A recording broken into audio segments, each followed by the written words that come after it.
ప్రభుత్వ పాఠశాలలో చదువుతున్న విద్యార్థులకు విభిన్న రంగాల్లో శిక్షణ ఇప్పించి వారిని అత్యుత్తమంగా తీర్చిదిద్దుతామని జిల్లా కలెక్టర్ పమేల సత్పతి అన్నారు. పాఠశాల విద్యాశాఖ పారమిత విద్యా సంస్థల ఆధ్వర్యంలో కరీంనగర్ కలెక్టరేట్ ఆడిటోరియంలో శనివారం నిర్వహించిన టెట్ ఎట్ ట్యాక్స్ ఆకట్టుకుంది. జెడ్పీహెచ్ఓ చెల్పూరు నుంచి 10వ తరగతి చదువుతున్న కె గణేష్, టీజీఎంఎస్ రుక్మాపూర్ నుండి 9వ తరగతి చదువుతున్న ఎండి అర్బా సిద్దికా, టీజీఎంఎస్ ఎలగందల్ నుంచి 10వ తరగతి చదువుతున్నటువంటి కె సహస్ర, టీజీఎంఎస్ పోచంపల్లి నుంచి 10వ తరగతి చదువుతున్న కె సంజనారెడ్డి తమ యొక్క టెట్ ట్యాక్స్ తోటి అందరినీ ఆకట్టుకున్నారు.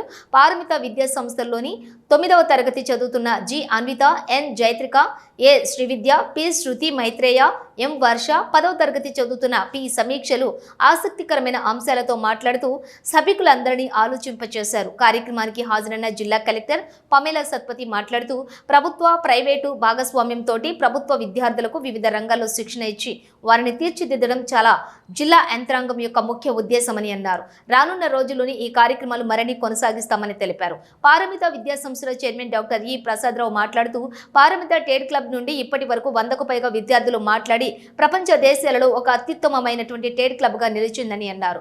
ప్రభుత్వ విద్యార్థులకు సేవ చేయడానికి అవకాశం సంతోషంగా ఉందన్నారు. ఈ కార్యక్రమంలోని మున్సిపల్ కమిషనర్ ప్రఫుల్ దేశాయ్, జిల్లా విద్యాధికారి మొండయ్య, కోఆర్డినేటర్ అశోక్ రెడ్డి, ఎంఈఓలు ఏనుగు ప్రభాకర్ రావు, ఆనందం, కృష్ణ, గోపాల్ పాల్గొన్నారు.